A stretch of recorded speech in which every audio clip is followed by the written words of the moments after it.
DD news पर आप देख रहे हैं सबसे विश्वसनीय, सबसे सटीक नतीजे और रुझान। और इस वक्त के मुताबिक एनडीए 183 सीटों पर 243 में से बढ़त बनाए हुए एक बड़ा ड्रास्टिक, जो हम कहेंगे आकलन भी नहीं लगाया जा रहा था। 200 पार का नारा शुरू में दिया गया, लेकिन उसके बाद 160 का आंकड़ा पार करने की बात की जा रही थी, लेकिन उससे बहुत आगे फिलहाल एनडीए बढ़ता हुआ दिखाई दे रहा है 183 सीटों पर। और ये टैली अब हम आपके सामने दिखाएंगे।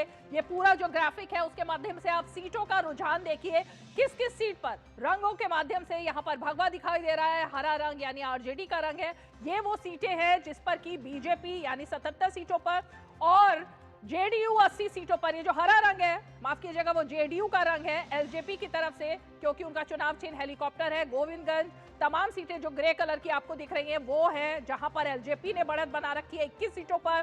कांग्रेस की बात करें तो कांग्रेस के हाथ ने सिर्फ और सिर्फ 7 सीटों पर बढ़त बनाई हुई है। इसके अलावा आरजेडी की बात करें तो 42 सीटों पर इस वक्त आरजेडी दिख रहा है, यानी ये जो आपको लालटेन है वो बुझती हुई दिखाई दे रही है ज्यादातर सीटों पर। अगर हम जनसुराज की बात करें तो बहुत ही ज्यादा खराब प्रदर्शन इस वक्त जनसुराज का दिखाई दे रहा है। सिर्फ एक सीट पर जनसुराज आगे होती हुई दिखाई दे रही है। तो सबसे बड़ा स्ट्राइक रेट अगर हम बात करें तो 80 सीटों पर जेडीयू आगे है।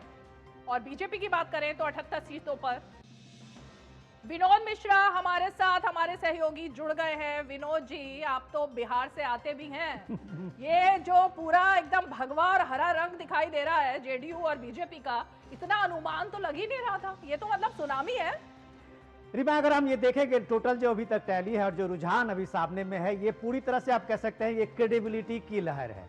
क्रेडिबिलिटी की ये लहर है कि भरोसे और विश्वास का, जिस भरोसे और विश्वास पे प्राइम मिनिस्टर नरेंद्र मोदी और नीतीश कुमार ने पब्लिक के साथ जो संवाद किया और पब्लिक में जो भरोसा बनाया था, वो इसका ये देखते हैं। ये जो टैली आप दिखा रहे हैं अलग अलग रीजन का, आप ये देखिए कि मगध के रीजन से लेके और आप मिथिलांचल के रीजन तक में आप देखिए कि जहां पिछली बार जो जेडीयू, आरजेडी और बीजेपी की जबरदस्त टक्कर थी, वहां आप देखिए कि लैंडस्लाइड विक्ट्री बीजेपी और जेडीयू की हो रही है। उसके पीछे आप कारण देखिए कि ये 5 पांडव भी है। 5 पांडव का ये सबसे बड़ा चमत्कार है कि जहां जहां आप जेडीयू के परफॉर्मेंस आप देख रहे हैं, भागलपुर में या अलौली में या कहलगांव में, कटोरिया में, पीरपौंती में, बांका में, इन सारे चीजों पे जेडीयू का उस समय में हसनपुर में एलएमजे ये रामविलास पार्टी जनशक्ति ने जबरदस्त डेंट किया था। नहीं, लेकिन देखिए आपने हसनपुर की बात की। हसनपुर कभी आरजेडी का गढ़ माना जाता था। हसनपुर आरजेडी का गढ़ माना जाता था। इसका मतलब तो सीधा सीधा है कि जो सोशल इंटैक्ट की बात करते थे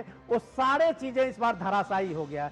ये भी जब हम आप देखते हैं कि जब कहते हैं कि महिलाओं का वोट पड़ा है, महिलाओं के वोट प्रतिशत से बढ़ना पड़ा है, मुझे लगता है कि इस टैली में और इस तरह के रुझान में वो भी अब सारे चीजें जो है उससे भी आगे बात हो गई है।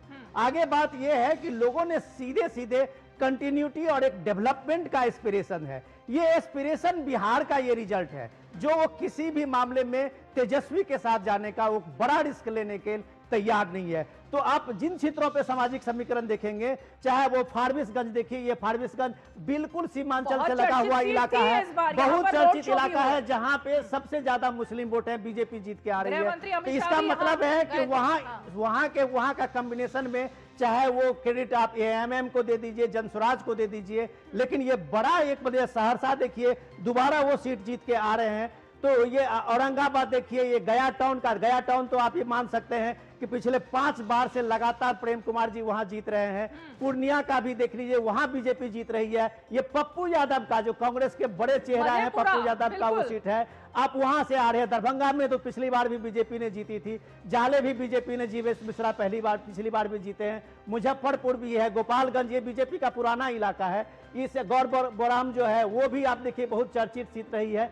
ये सारे सीट में अगर आप ये देखें तो मिथिला हो या मगध रीजन हो या फिर शाहबाद रीजन हो, हर रीजन में अनप्रेसिडेंटेड वोट है। जेडीयू अब 80 पर आगे हो गई है, मतलब 80 और 78 बीजेपी। ये डिफरेंटली देखिए, ये बड़ा अंतर है। और मुझे लगता है कि इस मामले में जेडीयू का जो कैंडिडेट सिलेक्शन था उसको भी आप क्रेडिट देना पड़ेगा कि जेडीयू ने बेहतर कैंडिडेट दिया था।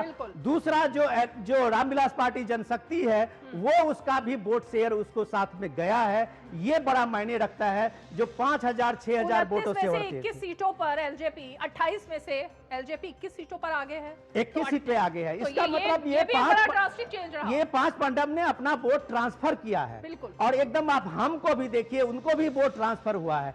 लेकिन अब अगर आप वीआईपी को देखें, महागठबंधन को देखें, तो उनके अपने पार्टी में ही वोट ट्रांसफर नहीं हुए हैं, तो वो अपने वोट ट्रांसफर नहीं हुए हैं। तो ये बड़ा है कि ये चेंजिंग बिहार का, एस्पिरेशनल बिहार का ये बड़ा रुझान का संकेत है। और मुझे लगता है कि आने वाले टाइम में जितने भी लोग कल्पना करते थे कि नैरेटिव्स के बल पे इलेक्शन जीतना, वो संभव नहीं है। बिहार ने कम से कम इस बार विकास को रिकॉग्नाइज किया है, विकास को, और नीतीश कुमार की विश्वसनीयता। नीतीश मैं पहले ही कहा, मतलब वो बात करनी ही पड़ेगी क्योंकि 20 साल से लगातार। अगर आप ये देखिए, इन सारे जहां जहां पे बीजेपी का और जरा हम पटना आपको लिए चलते हैं।